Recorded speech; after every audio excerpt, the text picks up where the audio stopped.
de Salomão. Nós estamos no novo trimestre, né? Foi iniciado hoje. O tema central vai ser o plano de Israel, o plano de Deus para Israel em meio à infidelidade dessa nação. O irmão já leu a introdução.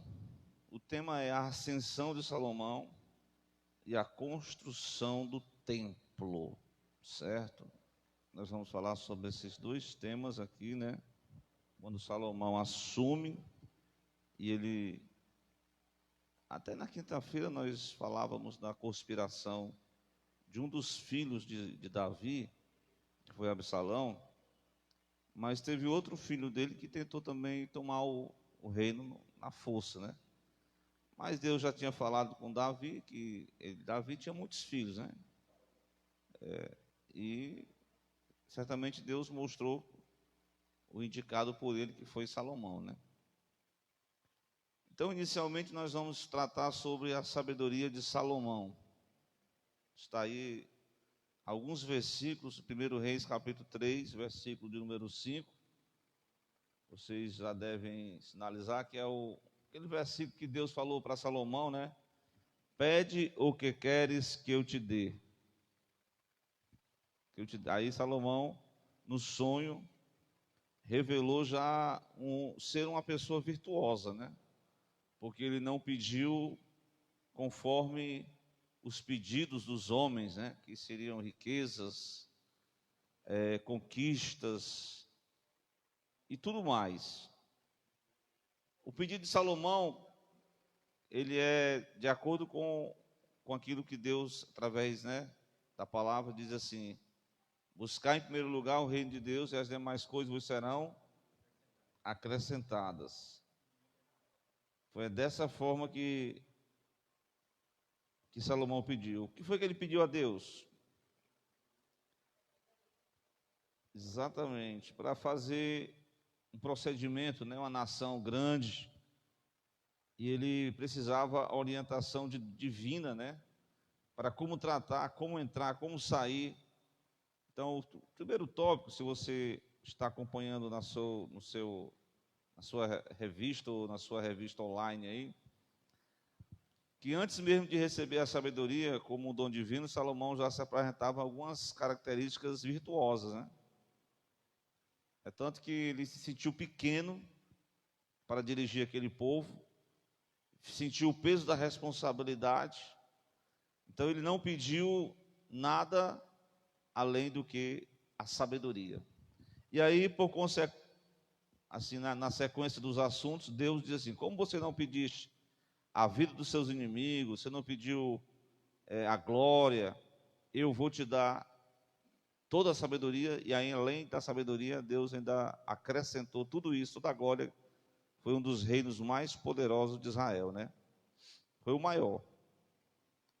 Vocês descortinam aí nas suas Bíblias, né? Vocês folheiam as Bíblias, que é o material que nós temos, no capítulo 3 de primeiro livro dos Reis, capítulo 3, versículo de número 5, o versículo que eu citei, né?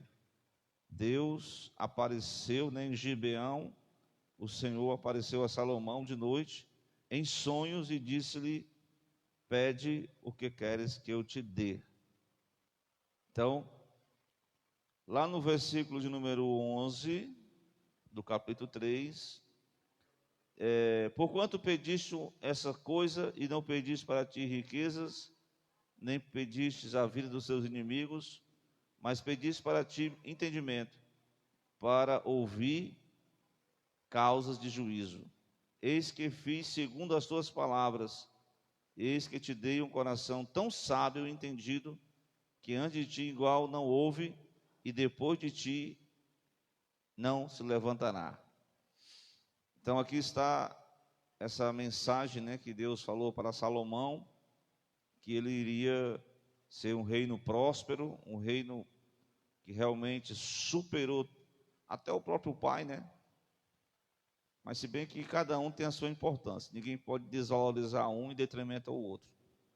Porque Davi foi um homem que conseguiu assim pavimentar, né, o caminho a qual Salomão iria percorrer. Ele venceu os oponentes ao redor, e aí Salomão construiu, como Salomão não tinha essa característica de guerreiro, né? Ele era um homem mais da conversa, né? Da diplomacia, assim podemos dizer, e ele, nesses acordos que ele fez, né? Ele conseguiu estabelecer um reino de paz, prosperidade, e não usando da força bélica, né, do exército, mas sim das estratégias, da sabedoria que Deus tinha dado a ele. Então, a virtude de Salomão também se revelou. Vamos falar aqui sobre o sábio pede sabedoria. É o segundo subtópico, certo? Ao pedir sabedoria, Salomão se mostrou uma humildade. Ele mostrou-se ser humilde. Ele dizia: sou ainda um menino pequeno, não sei nem sair, nem como entrar. Então, ele tinha uma consciência da grandeza da sua tarefa, né? Responsabilidade, você cuidar de uma nação dessa. Só quem está na cadeira de um governante é que sabe o que eles passam, né? É muitas demandas, muitos problemas, muitas questões. Então, Salomão pediu a graça de poder reconhecer a sua pequenez, né? Isso é virtuoso, você reconhecer seus limites, reconhecer que você não tem nada se do alto não for dado, né? Vou achar aqui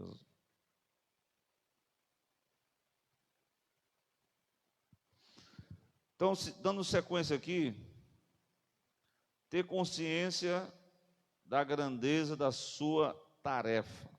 1 Reis, capítulo 3, o versículo de número 8, né? Ele reconheceu a sua pequenez, a sua impotência, diante da responsabilidade a assumir. Então, dando sequência,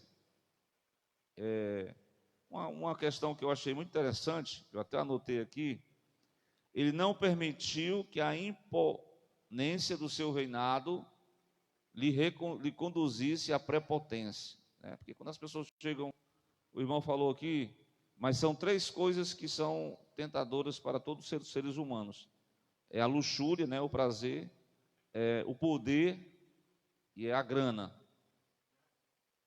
Isso aí é um negócio que pega todo mundo. Todos os homens são tentados nisso, né? Que quando ele chega aí a prepotência, querer se achar maior do que os outros. E Salomão mostrou humildade, pediu sabedoria, e ao contrário, ele demonstrou o profundo autoconhecimento que é peculiar a uma pessoa sábia, certo? Então, irmãos, nós podemos aprender com Salomão que no dia a dia da nossa vida nós peçamos a Deus sabedoria para viver, né? Para tratar as pessoas, sabedoria para responder com exatidão à razão da fé e esperança que há em nós. Então, eu quero me deter aqui num tópico que eu achei muito interessante, que é a sabedoria na prática da vida. Porque a sabedoria não é só você ter conhecimento, né? A sabedoria é você saber agir, saber tratar. E uma das questões que é Tiago, que faz uma citação muito importante, Salomão, ou melhor dizendo, esse pedido de sabedoria, né, vai ser retratado pelo Tiago, capítulo 3, que é aquela mesma. Tiago diz assim: se vocês estão sentindo falta de sabedoria, peça a Deus, que a todos dá liberalmente. Deus, ele distribui, né, gratuitamente sabedoria aos seus servos, para que eles possam saber viver. Isso está na carta de Tiago, capítulo 1, versículo de número 5. Se alguém está faltando sabedoria, peça a Deus, que a todos dá liberalmente e não lança em rosto se lhe é dada. Então, a sabedoria prática, na prática do cotidiano da vida, nós precisamos aprender a ser sábios. E mais adiante do texto de Tiago, no capítulo 3, versículo 13. Versículo 13. Quem dentre vós é sábio e inteligente? Como você vai encontrar a sabedoria e a inteligência? Através de quê? A resposta de Tiago tem que ser demonstrado pelo seu bom trato, pelas suas obras de mansidão, de sabedoria.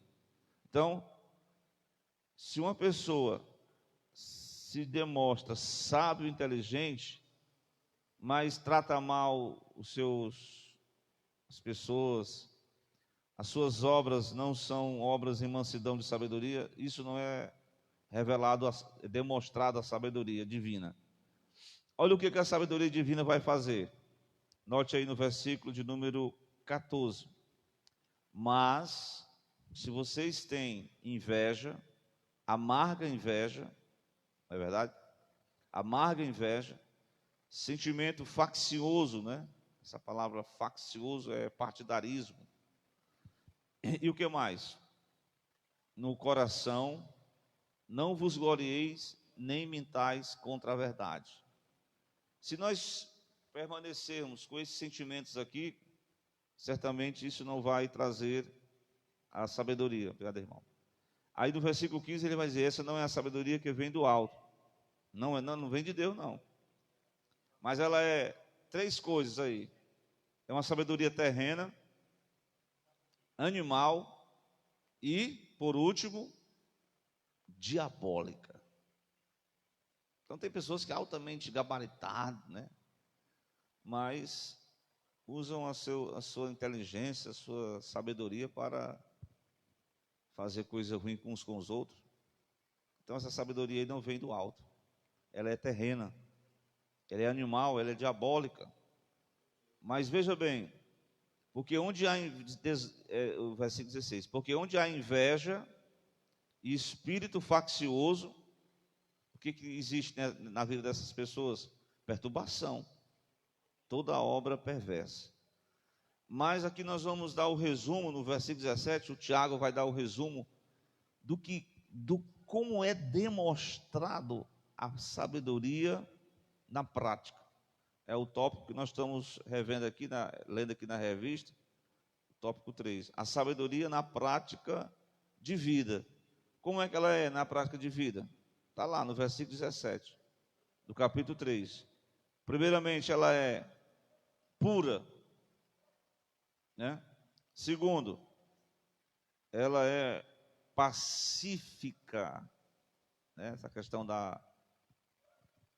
de ter paz com todos os homens, ela promove a paz. Moderada, controlada, é uma pessoa moderada, uma pessoa que tem controle sobre as suas ações, seus sentimentos. A moderação tratável é outra característica prática da sabedoria. Ela trata as pessoas com jeito. Cheia de misericórdia e de bons frutos, sem parcialidade, duplo. A pessoa tem que tem que ser imparcial, né? A parcialidade é você ser uma coisa e ter outro julgamento para outra coisa, né? E por último, sem hipocrisia. Então, essa demonstração da sabedoria prática, irmãos, é o que nós precisamos aprender como cristão, né? Para a gente não viver de forma sábia, né? Aprender com Deus, né? Viver pelo Espírito Santo.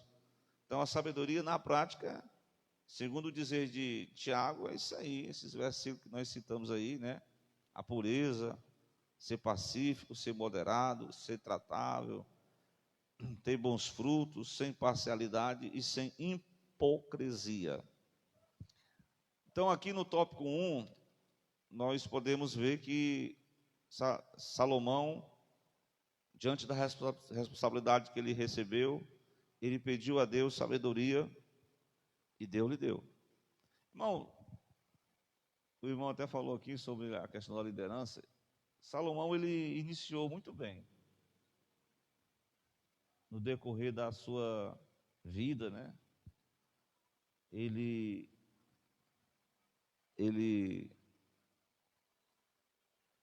consultou a Deus, dependeu. Enquanto o homem depende de Deus, vai tudo bem,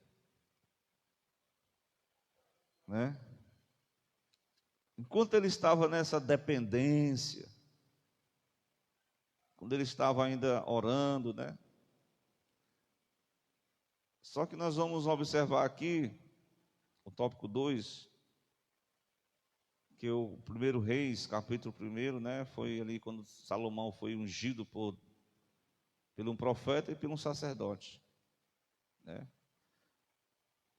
E ele ainda reinou com o Davi ainda velhinho, né? Esse velhinho, porque Davi não era tão velho não, mas porque eu prego vez aqui que ele já estava assim, estava mais desgastado. Tem gente que se desgasta mais rápido, né?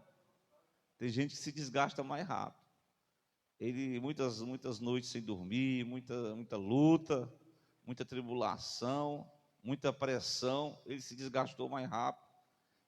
E mesmo assim, em vida, o outro irmão dele, Adonias, junto com Joabe e outros mais, quiseram tomar o trono de Davi, né? Usurpar. Aí outros fizeram lá e Davi proclamou, né, que Salomão fosse ungido. Então Salomão pediu sabedoria. Agora nós vamos mais adiante. A consolidação do poder, né? A glória do reino de Salomão. O reinado de Salomão não apenas se tornou amplo na questão territorial, mas foi firmado e estabelecido em paz e justiça. 1 Reis 4, 24. Foi um reino de paz e justiça, um reino... tem até um exemplo daquelas mulheres lá, né? Que Salomão agiu com muita justiça. A mãe verdadeira deixou, não queria que o filho dela morresse. Aí Salomão reconheceu o verdadeiro filho da mãe verdadeira, né? Então ele era um reino muito próspero. As fronteiras foram se alargando, desde Dan a Berseba, e o povo de Judá e de Israel tinha tanta fartura que vivia em tão boas condições que pôde até festejar e alegrar. O povo estava bem, né? Nesse período aqui. Só que tem vários detalhes que mesmo que o povo, ele obrigou as pessoas muitos israelitas assumiram o trabalho de escravo, né? Que tinha que trabalhar muito, construir um templo, construir um palácio. E para ter toda aquele, como é que se diz, o Estado, né? Aonde é que o Estado arrecada? Através dos tributos, né? Então a carga tributária de Salomão começou com o tempo a ter muito alto, né? Então tinha alguns grupos que já não estavam assim aguentando essa questão dos tributos muito altos, mas Salomão foi levando, né? Mesmo com toda esse desenvolvimento, com toda essa prosperidade. Então ele conclui assim, dizendo que todos os governos, quando administrados sobre essas premissas, né, de justiça, de sabedoria, eles se tornam governos duradouros, que vai trazer ao povo paz e segurança. Então, a glória do reinado de Salomão alcançou o seu ponto mais alto. Todos os reinos, até mesmo Davi, né? Mas você sabe que Salomão ele vai dizer agora aqui, ó, ele fez alianças políticas com essas nações. Aí o pessoal diz assim: rapaz, Salomão tinha 700 princesas, 300 concubinas, eu não sei se esse é o valor, o número, mas assim, aqueles casamentos, né, era como se fosse Salomão colocando assim, cada nação fazia um trato. Então aquelas mulheres ficavam ali no palácio, tinha toda a liberdade, era como se fosse a prova viva da aliança que ele tinha feito com o rei. Então o rei não podia entrar em guerra com ele, porque tinha uma pessoa lá, representante do reino vizinho. Então ele foi, não estou dizendo que ele viveu maritalmente com essas mulheres, né? Mas ele trouxe para dentro do seu palácio essa diversidade de pessoas, e aí veio culturas diferentes, veio ideias diferentes, princípios diferentes, e foi enchendo o seu palácio, foi enchendo a sua lá, e aí uma coisa é certa, ele foi influenciado. Assim, uma pergunta que o pessoal diz assim, porque Salomão chegou até a praticar a idolatria, né? Ou feitiçaria. Será que ele foi salvo? Bem, se você ler o livro de Cantares, Salomão estava bem novinho quando editou aquele livro, né? Deus inspirou ele.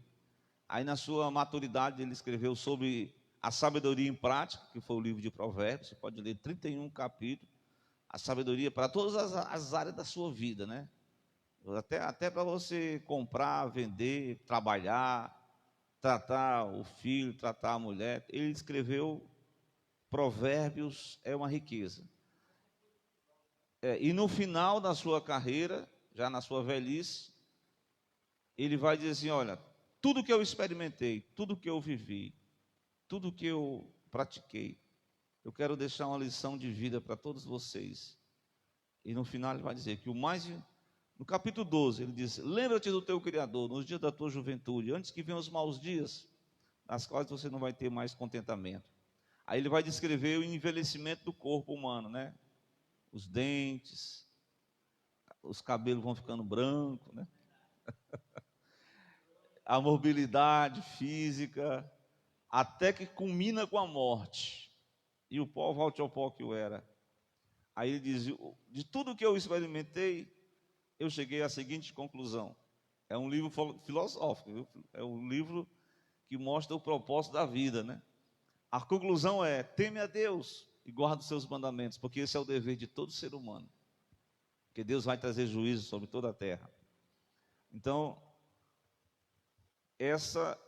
acredito que, por mais que ele tenha feito coisas erradas, mas no final da sua carreira ele se arrependeu. Eu creio que ele foi salvo, né? Por Deus, né? Experimentou tanta sabedoria. A sabedoria dele era as coisas práticas, né? Ele olhava até o mundo dos animais, dos insetos. Ele tirava lições, né, da organização daqueles animais, como é que eles trabalhavam, né, as formigas e assim por diante. Está lá no livro de Provérbios. O orgulho precede a ruína ou a queda. Vamos ver aqui essa parte aqui. Infelizmente, até mesmo os homens mais sábios estão sujeitos à queda. Sim. Quando deixam de temer a Deus, olha o que eu falei, e entram por caminhos tortuosos, né? Ao invés de permanecer sendo orientado por Deus, ele escolheu caminhos tortuosos, e aí se desviou. Os desvios de Salomão foram chegando aos poucos, não foi de uma vez, foi aos poucos. Assim também acontece com muitos de nós. Se a gente não vigiar, aos poucos, ele vai dizer uma coisa aqui que nós vamos fazendo concessões no coração, pequenas concessões, sabe? Vai cedendo aos poucos, e aquilo vai minando dentro de nós, e daqui a pouco vem a questão, pequenos deslizes trarão grandes perdas espirituais. Vamos ver aqui. Então, os desvios de Salomão foram chegando aos poucos, à medida que fazia pequenas concessões, e em seu coração estabelecia acordos e conchavos políticos que deterioraram, né, corromperam sorrateiramente, isso aos poucos, né, sorrateiramente, os seus valores. Ele foi deixando ser influenciado por aquela cultura que foi colocando dentro, aos poucos foi entrando, foi adentrando sorrateiramente. Ele não era, no início, não parte. Porque é o seguinte, irmãos: quando você está no meio assim mundano, é difícil. As ideias, né? Se você for.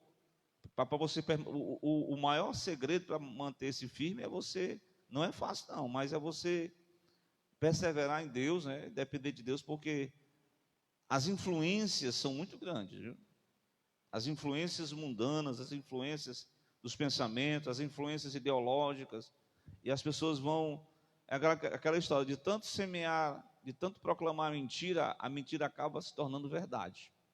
Então Salomão foi sendo minado aos poucos, né? Pelas influências ali, e acabou aquilo dominando o seu coração.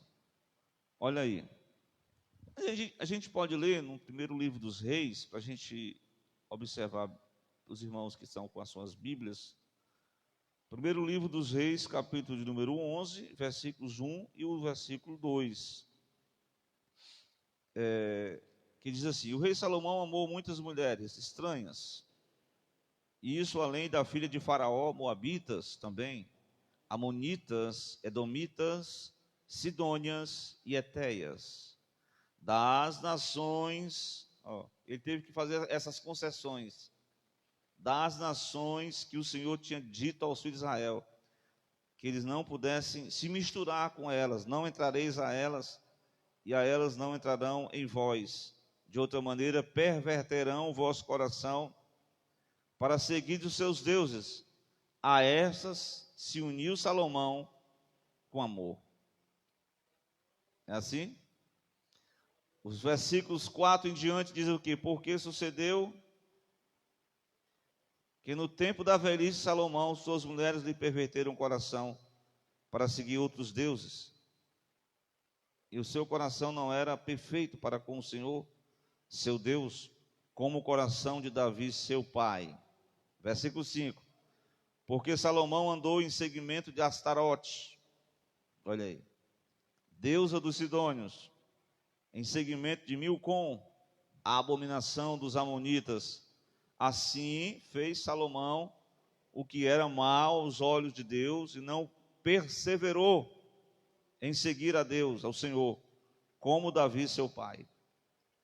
Infelizmente, diante dessas influências, ele foi sendo minado aos poucos, e acabou que ele fez diversas concessões e foi perdendo aos poucos os seus valores espirituais. E isso também é uma realidade para as vidas, nossas vidas, né? Se nós não vigiarmos, nós precisamos permanecer. Mas não é fácil, não, né? A pessoa que tem muita influência, que tem muita riqueza, ou até pessoas mesmo na sua simplicidade, nas escolas, nos trabalhos, para a gente perseverar com Jesus, nós temos que guardar, como diz, o próprio Salomão diz: de tudo que se tem que guardar, guarda o teu coração, porque dele procede as saídas da vida. Então guarde o seu coração, meu irmão. Então, irmão, essa degradação de valores começou conforme Salomão permitia. Olha aí, eu achei interessante essa frase aqui, ó. Conforme Salomão permitia os desvios, os pequenos desvios, assumissem proporções gigantescas. Então aqui, depois que consolidou o reinado, depois que fez todas essas grandes proezas, Salomão vai aos poucos sendo os seus valores, a sua espiritualidade sendo deteriorada, sendo corrompida. E nós vamos para o tópico final. Vamos falar da construção. Então os irmãos perceberam aí que nós temos aqui a ascensão de Salomão, né? Ele ascendeu um trono muito novo, né? Um jovem filho de Davi, em meio àquelas confusão política que tinha lá, que era família, tudo era família, né? Era um irmão querendo puxar o tapete do outro, aliado com outros. Aí Deus, ainda em vida, Davi não deixou, né? E a mãe de Salomão entrou ali, a Davi, conversou com ele, e ele assumiu, foi ungido, e pede a Deus sabedoria. Todas as pessoas não são iguais umas às outras, né? Cada um tem o seu papel, cada um tem a sua importância. O papel de Davi foi importante na conquista do exército, na guerra. Já Salomão era um reinado de paz. Até o nome dele tem a ver com a questão da paz. Mas aí ele foi aos poucos fazendo essas alianças e trazendo a prova viva para dentro do palácio, e ele foi se deixando ser influenciado pelas pessoas ao seu redor, e aí acabou acontecendo a queda. Lá na próxima lição, nós vamos entender que depois que o filho dele assume, Israel ficou rachado. Teve um pedaço para um lado e 10 pedaços para o outro. 2 pedaços para um lado, 10 pedaços para o outro. As 12 tribos foram rachadas, foram divididas. E ele acabou se tornando... E Deus falou assim, por amor a Davi, ainda vou deixar essas 2 tribos aqui, né? Foi o reino do norte, o reino do sul. Vamos falar sobre, então, o tópico 3. Ainda no seu governo, parece que, se não me consta aqui, no 4º ano do seu governo, ele inaugurou o templo. Foi uma construção muito importante, né? O pessoal diz, as maravilhas do mundo, né, antigo, foi o templo de Salomão, né? Vamos falar sobre a construção do templo, o nobre propósito de Salomão. O propósito de Salomão na construção do templo foi muito nobre. Ele dizia, edificar uma casa ao nome de Deus, né, do Senhor, o meu Deus, 1 Reis capítulo 5, versículo 5. Então, o desejo de Salomão foi construir uma casa para Deus. Esse desejo foi proposto por Davi. Davi não podia fazer isso, porque era um homem sanguinário, né?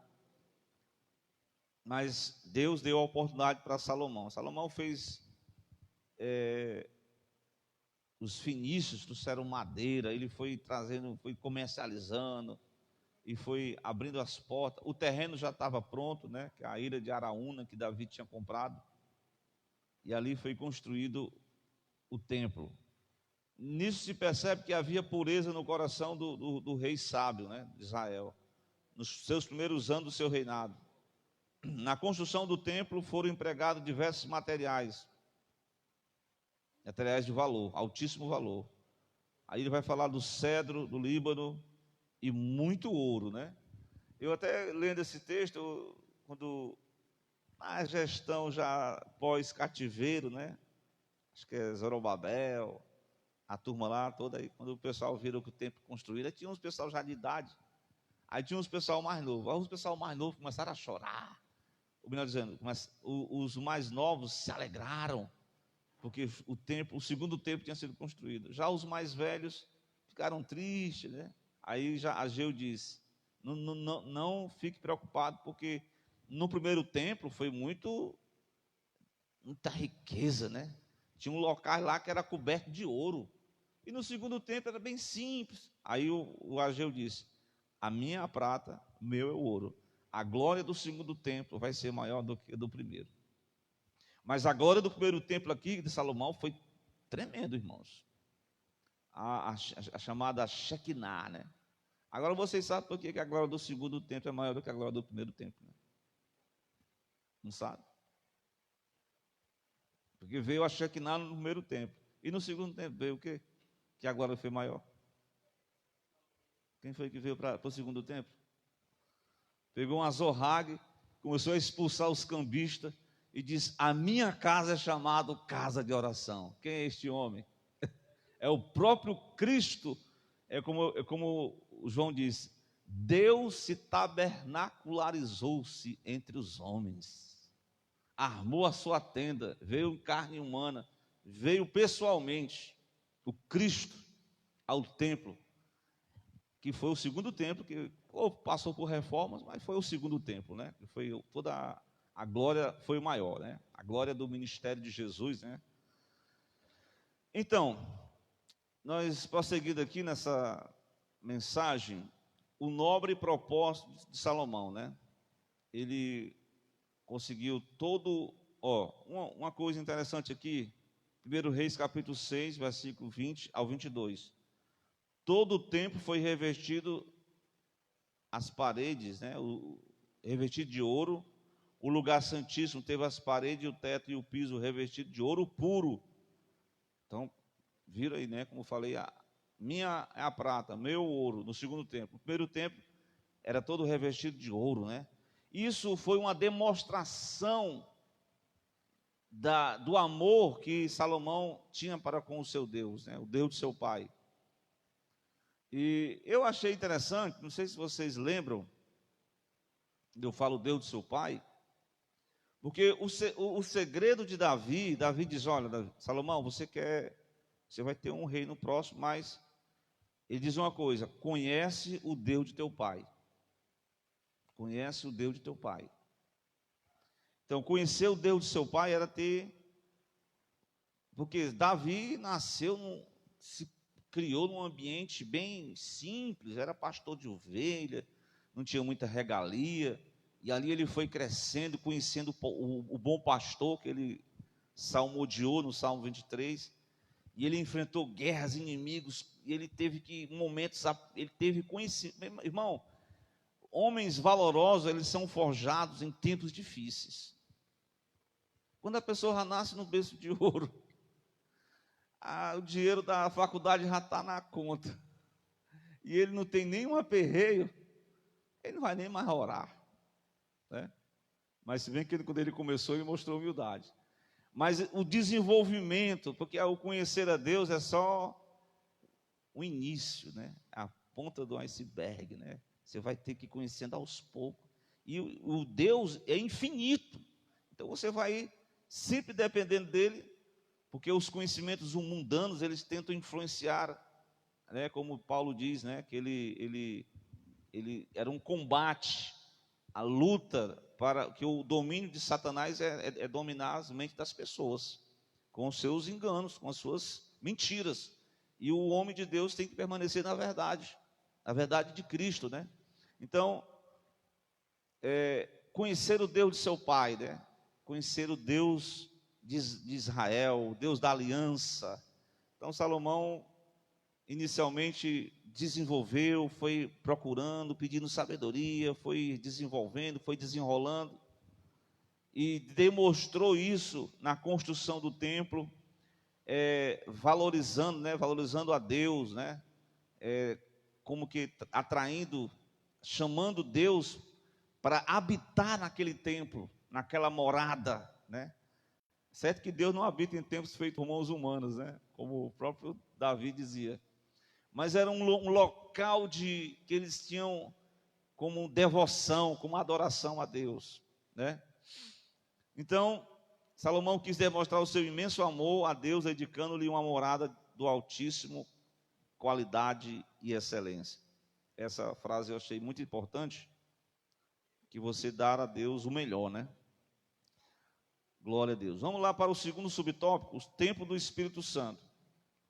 Então, depois da morte de Jesus falou, né? Edificarei, como é que ele diz assim? Toda a glória do templo, e não vai ficar pedra sobre pedra. Ele disse, destruirei esse templo, em 3 dias o reconstruirei. Aí ele já estava falando de si, né? Falando dele mesmo. Que ele como templo. O corpo humano é o templo do Espírito Santo. Essa visão de Deus é centrada no templo, é uma forte característica do Antigo Testamento, mas com o homem redimido por Deus, através do sacrifício de Jesus na cruz, ele se torna a morada de Deus e passa a ser o próprio homem regenerado. Aí, baseado nessa ideia aqui, é que muitos dizem assim, não, então não preciso mais ir para a igreja não, porque agora eu sou o templo de Deus. Mas não é por aí.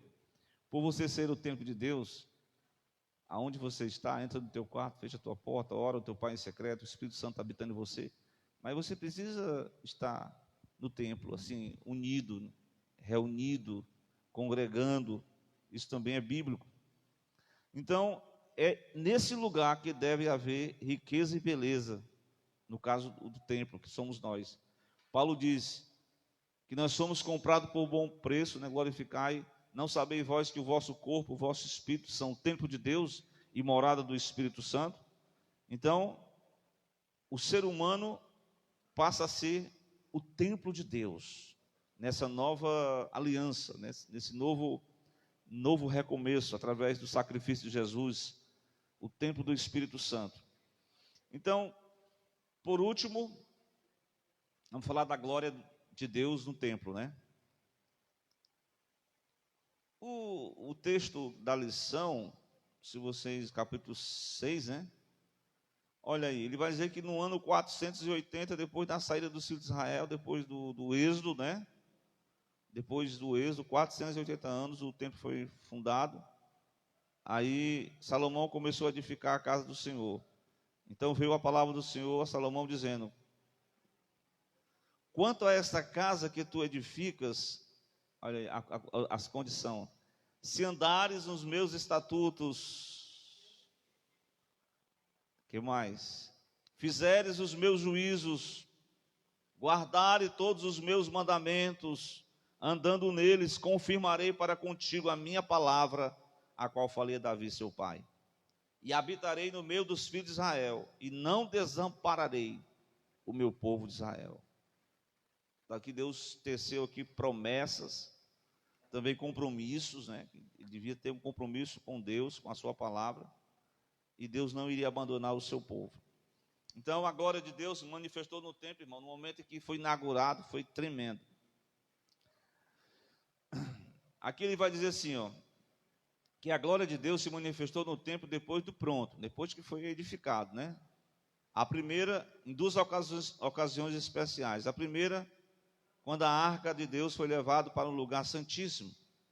A glória foi tanto que eles não puderam nem permanecer de pé para ministrar os serviços sagrados. Está em 1 Reis, capítulo 8, versículo 11. A alegria e o temor à presença de Deus fizeram Salomão proferir uma das mais belas orações da Bíblia, né? Vocês conhecem essa oração? Geralmente o pessoal prega, né? Segundo Reis, nas Segundas Crônicas 7,14. Mas a oração está em 1 Reis, capítulo 8, versículo 22 até o 53. Salomão começa a dizer, quando o teu povo for... Aí Salomão já vai profetizar sobre a questão quando o povo saísse, né? Houve aquela cativeiro. O povo tivesse situação... Vocês lembram de Daniel, quando ele orava 3 vezes ao dia? Ele se voltava da janela da sua casa, os olhos para onde? Para Jerusalém, onde estava o templo. Né? E assim tem que ser a oração do cristão, né? Que é difícil, mas ter um momento para você cessar todos os seus olhares aqui da terra e abrir a janela, o seu templo de Deus agora, o Espírito Santo está na sua vida. Aí você faz a conexão direta com o trono da glória, em nome de Jesus, para receber de Deus a graça, a orientação, o poder, a sabedoria, discernimento, para vencer, para continuar firme na peleja, para receber mais e mais a alegria de Deus, né? Então, concluindo aqui, que reconhece a grandeza, nessa oração Salomão reconhece a grandeza, reconhece que Deus é o Senhor, que Deus tem o poder, tem a misericórdia, o amor de Deus sobre todas as coisas. Aí a segunda vez que o templo manifestou a palavra glória, né, a Shekinah, a presença, a segunda ocasião está lá em 2 Crônicas, capítulo 7, exatamente nessa passagem que eu fiz referência. Segundo livro, né, das crônicas dos reis de Judá, né? Capítulo de número 7, os versículos 1 ao 3. Por essa ocasião também, além da presença gloriosa de Deus, aqui interessante que o rei, né? Eu lembrei aqui, quando Salomão terminou sua oração, desceu o fogo do céu e consumiu o holocausto. Lembrei agora daquela passagem de Elias, né? Quando ele fez exatamente isso aqui, orou e Deus mandou fogo do céu, o holocausto, o sacrifício, e a glória de Deus encheu a casa. E os sacerdotes não podiam entrar na casa de Deus, porque a glória do Senhor tinha enchido a casa do Senhor. E todos os filhos de Israel, vendo descer o fogo e a glória do Senhor sobre a casa, encurvaram-se com o rosto em terra, sobre o pavimento, e o adoraram. Louvavam o Senhor, porque Ele é bom, porque a sua benignidade dura para sempre. Então, dessa vez, além da glória, teve o fogo, o fogo do céu, e a resposta, né? Deus consumiu ali o holocausto e recebeu aquele sacrifício como um cheiro suave nas suas narinas. Então, irmãos, foi uma glória memorável, né? A glória do primeiro templo. 2 ocasiões que eu falei aqui, e o templo foi construído, mas esse templo, ele, por 2 vezes, foi demolido, né? Até hoje, o templo está para ser reconstruído, né? Está lá, na ilha, mesmo local. Hoje tem uma mesquita lá, né? Mas é um templo já na época escatológico, né? Dos tempos futuros. Mas esse templo, ele era condicional, a própria presença de Deus era condicional à obediência do povo. Eu vou começar a ler agora o livro do profeta Ezequiel, mas eu já li outras vezes. Deus vai dar visão a Ezequiel, isso já no tempo de Salomão, né? O templo de Salomão, depois do tempo que passou, Deus vai mostrar como as pessoas estavam fazendo lá no templo, lá em Jerusalém. E na visão profética, aos poucos Deus vai se afastando de Jerusalém, vai se afastando do templo, vai se afastando da cidade. Então, quando Deus vai se afastando do templo, vai se afastando da cidade, vai se afastando do povo, o povo vai ficando vai ser um alvo fácil de ser lidado. Porque o segredo do povo é a proteção divina, né? Então, quando o povo estava eu lembrei aqui daquela passagem que o rei queria amaldiçoar o povo de Israel. Aí disse, esse povo aí ninguém pode com ele não, porque o povo é escolhido, não tem feitiço, não tem maldição. Mas tem uma questão, que é o próprio Deus que pode, porque a quebra de princípio, a desobediência, ela vai trazer consequências, né? Como na vida de Salomão. Então, meus irmãos, na questão lá, o povo se desobedeceu, morreu muita gente, né?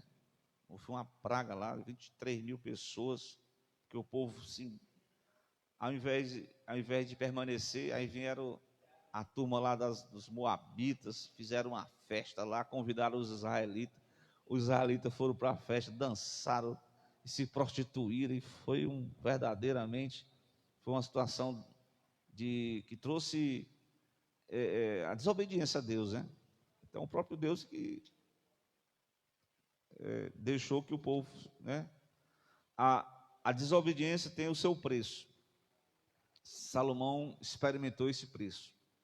Salomão, no final da sua vida, como eu falei, por mais que alguém aponte que um homem que escreveu 3 livros que estão registrados na Bíblia, mesmo que na última hora, né? Nos últimos anos da sua vida, quando a experiência, ele Deus deixou ele, por isso que tem um pessoal de um movimento religioso, que eles usam o livro de Eclesiastes para falar da vida após a morte. Aí Salomão vai dizer que acabam-se os projetos, acaba-se tudo termina no pó, na sepultura. Só que ali ele está filosofando acerca do sentido da vida.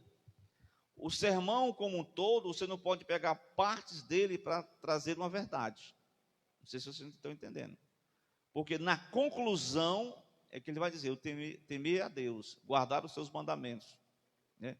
Mas no decorrer ele vai mostrar que ele experimentou a riqueza, todas as melhores comidas, ele teve muitas prazeres na sua vida, ele viu que tudo aquilo ali era vaidade, tudo aquilo ali era aflição de espírito. Mas ele percebeu que o melhor da vida era temer a Deus e guardar os seus mandamentos. Então, que Deus abençoe a todos nesta manhã. Glória a Deus. Irmão, você vai comprar a revista ou não? Vai ver com os irmãos aí, né? Tá certo. Então, irmão, próximo domingo, se Deus quiser, vamos falar sobre o reino dividido de Jeroboão e Roboão, é a próxima lição. O filho de Salomão, depois que ele morre, né? O Roboão assume. E que Deus abençoe a todos nessa manhã, que nós possamos buscar essa sabedoria divina, né? Para viver a sabedoria na prática, né? Glória a Deus. O irmão louvou a Deus já. Estou usando a harpa, né? Muito bem. Então, hoje à noite, 6 horas, nosso culto de louvor a Deus, né? Nós estaremos aqui, se Deus quiser, com a ajuda de Deus, com a saúde, né? Graças a Deus pela vida do irmão Francisco. É a primeira vez que você está vindo, né? Depois da recuperação, né? O irmão Francisco teve esse... Mas ainda vai se... Já se vacinou? Foi? Um mês depois. Muito bem. Não sentiu nada, não. Dá bem, né? Glória a Deus. Flaviano, hoje você está de folga, né, Flaviano? Até quentinho. Rapaz, é uma benção. Então, 6 horas hoje à noite, irmãos. 6 horas por mim.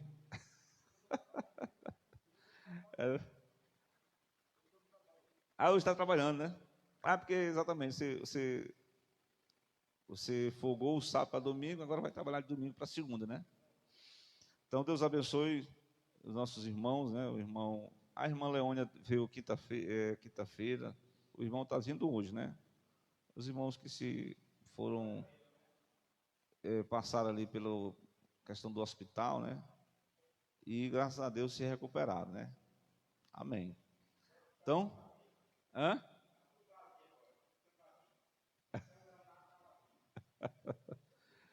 vamos ficar de pé para agradecer a Deus.